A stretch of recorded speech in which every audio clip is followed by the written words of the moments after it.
Innanzitutto grazie a voi dell'invito e grazie a Carbonetto delle cose che ha detto, perché mi tolgono già metà degli argomenti, perché ha centrato pienamente, direi, il tono e il senso di questo libro, che è partito prima ancora delle elezioni.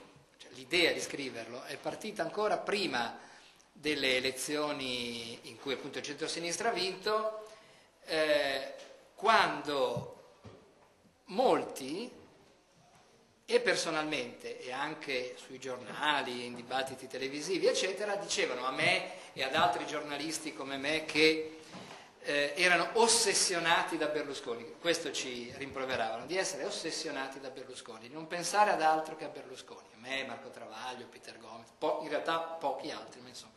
Ci dicevano, voi state per diventare un gruppo inutile, state per finire, una specie in via di estinzione. Perché? Perché Berlusconi perderà le elezioni, le perderà alla grande, il centro-sinistra vincerà di larga misura e voi non avrete più lavoro, perché siete diventati ricchi facendo libri, film, programmi, cose anzi contro Berlusconi, siete ossessionati da Berlusconi. Una volta che Berlusconi non ci sarà più, voi non avrete più niente da dire, sarete orfani di Berlusconi e sarete del tutto inutili. E io dicevo, boh, speriamo. Però avevo come l'impressione che non sarebbe andata così.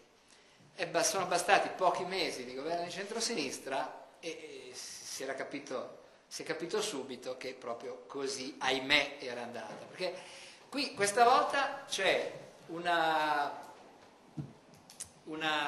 proprio, cioè, facciamo a pugni, due barbacetti che fanno a pugni tra di loro. Cioè il barbacetto giornalista e il barbacetto cittadino litigano e vorrebbe che l'altro avesse torto, no? Cioè io sarei contentissimo di essere smentito, cioè che questo libro fosse un libro inutile, anzi che questo libro prima di tutto non avesse dovuto essere scritto, sarebbe meglio ancora. Ma io dico sempre, tutti i dibattiti che sto facendo a ritmo di 2-3 la settimana da quando è uscito il libro, perché mi invitano in giro per tutta l'Italia, dico: io spero questa sera di trovare quello che mi smentisce, no? Che dice, guarda, non è così, in fondo il centrosinistra ha fatto delle cose, per quello che si può fare, abbastanza positive e va assolto, diciamo. E invece finora, devo dire, nessuno mi ha convinto.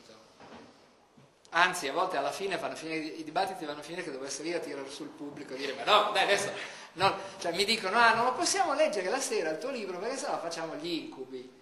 E dico, vabbè, leggetelo la mattina, ma anche lì gli incubi no, bisogna prendere atto della situazione in cui si è, perché altrimenti non c'è possibilità di reazione. Allora, la situazione è grave.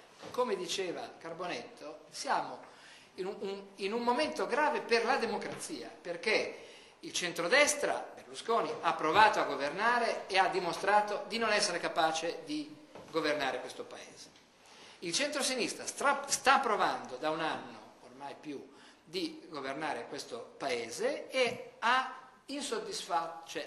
reso molto insoddisfatti i suoi stessi elettori. Tant'è vero che si parla di 10 punti di consenso persi in 10 mesi, una cosa che non era mai successa per nessun governo di destra o di sinistra del nostro paese da quando i sondaggisti sono lì a controllare con i sondaggi per quello che valgono, certamente, poi non sempre ci prendono, ma comunque diamo almeno provvisoriamente fede, insomma diamo senso ai sondaggi e ci dicono che appunto è una cosa inedita, non era mai successo che un governo né di destra né di sinistra crollasse così tanto come questo governo. Allora uno si può fare si deve fare delle domande. Mi stupisce che non se lo facciano loro che sono al governo, ma comunque un giornalista che prima ha in maniera rigorosa, addirittura ossessiva secondo i critici, criticato Berlusconi e il suo regime perché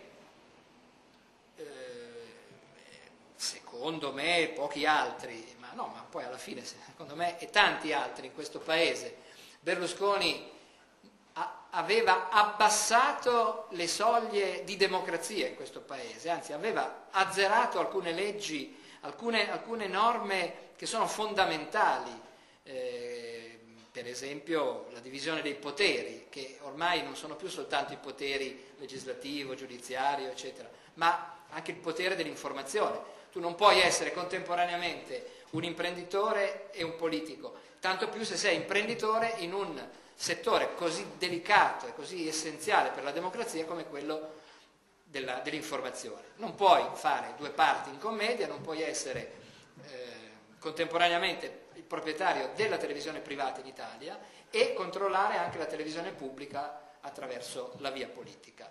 Se fai così si rompe l'equilibrio democratico di un paese.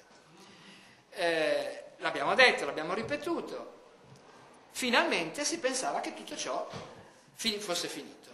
Va al governo il centrosinistra ha fatto un programma di 280 pagine, riuscendo a stabilire un record e anche a mettere insieme due cose contraddittorie, perché in 280 pagine è riuscito a fare un programma troppo vasto e contemporaneamente troppo vago, che è difficile tenere insieme le due cose, ma ce l'ha fatta. Allora io lo chiamo un programma fatto di quartine di Nostradamus, no? Che ciascuno può poi interpretare come gli pare, tant'è vero che nessuno dice no, ma noi facciamo il programma di governo, però ognuno lo interpreta a modo suo, come le quartine di Nostradamus. Però alcune cose semplici era impensabile che non fossero fatte e che non fossero fatte rapidamente. La legge sul conflitto di interessi, ma è mai possibile che dopo che la prima volta non l'avevano fatta e dicevano ma no, abbiamo sbagliato, guardate, cari elettori, abbiamo sbagliato, figuratevi se non facciamo subito la legge sul conflitto di interessi, ma figuratevi se non facciamo subito una legge di riordino del sistema radiotelevisivo. Passato un anno, non c'è nessuna legge sul conflitto di interessi, non c'è nessuna legge sul riordino del sistema radiotelevisivo, non c'è nessuna legge che tolga le zampe dei partiti dalla RAI. Tre cose semplici, no, in realtà tutto è complicato, mi rendo conto, ma tre cose che non si possono non fare, perché le hai già sbagliate, non le hai già fatte la volta prima, e questa volta le hai scritte chiaramente che le devi fare. Mi dicono, ah no, ma attenzione, il governo ha fatto dei suoi progetti in questi campi. E andiamo a vedere i progetti, c'è una legge sul conflitto di interessi che non risolve il conflitto di interessi, perché lascia la proprietà televisiva ad un ipotetico operatore che abbia 3 reti, fino al momento in cui questo mette la mano sulla maniglia di Palazzo Chigi. E allora capite che è inutile, cioè ormai è tardi. Il blind trust, nella proposta di legge del centro-sinistra sul conflitto di interessi, scatta quando un ipotetico proprietario di reti televisive che va in politica, cosa già impossibile in un paese normale, vince le elezioni e viene incaricato di essere Presidente del Consiglio. In quel momento, solo in quel momento, ma in quel momento è troppo tardi, ha già vinto, ha già fatto campagna elettorale, ha già vinto, e basta, cioè a quel punto lì, se ha vinto le elezioni può anche cambiare la legge, come dice nel suo ultimo spettacolo Luttazzi, è una legge stupida perché dice la fai e quando hai vinto ormai la cambi e quindi non serve più. Allora, cosa ti serve fare una legge sul conflitto di interessi che lascia la leva televisiva in mano ad un politico e gli lascia vincere le elezioni? Non serve a nulla.